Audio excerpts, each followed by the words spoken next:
దేవుడు మనకు జ్ఞాపకం చేస్తూ ఉన్నాడు.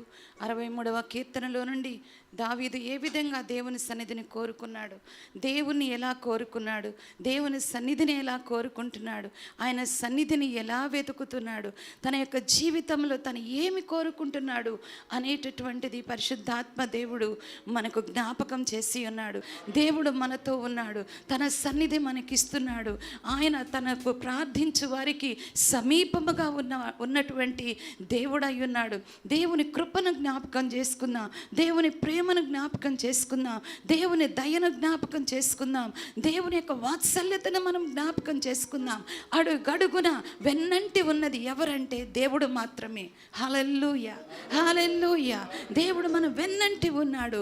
ఎవరైతే ఆయనను కోరుకుంటున్నారో వారి పక్షముగా దేవుడు తన సన్నిధిని ఆయన అనుగ్రహిస్తున్నాడు. దావీదు యొక్క అనుభవాన్ని ఈ ఉదయకాల సమయంలో మనం విని ఉన్నాము. మన యొక్క అనుభవం ఎలా ఉంది, మన యొక్క సంబంధము దేవునితో ఎలా ఉంది, ఒక్కసారి ఆలోచన చేసుకోవాలి. ఆయన ఎంత చక్కని మాటలు ఈ యొక్క కీర్తన భాగంలో మాట్లాడి ఉన్నాడు.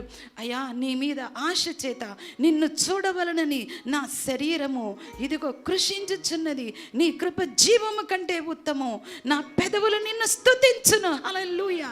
ఈ ఉదయకాల సమయంలో మనం చెప్పగలుగుతున్నామా, ఇదిగో నీ కృప, నీ దయ, నీ ప్రేమ, నీ జాలి, నీ మంచితనము నా జీవితంలో అధికముగా ఉన్నదయ్యా.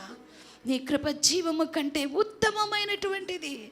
దేవా, ఆ విధమైనటువంటి కృప నా జీవితంలో చూపిస్తున్నటువంటి దేవుడవని కృతజ్ఞతా హృదయముతో ఆయన మనం స్తుతించుదాం, ఆరాధన చేద్దాం.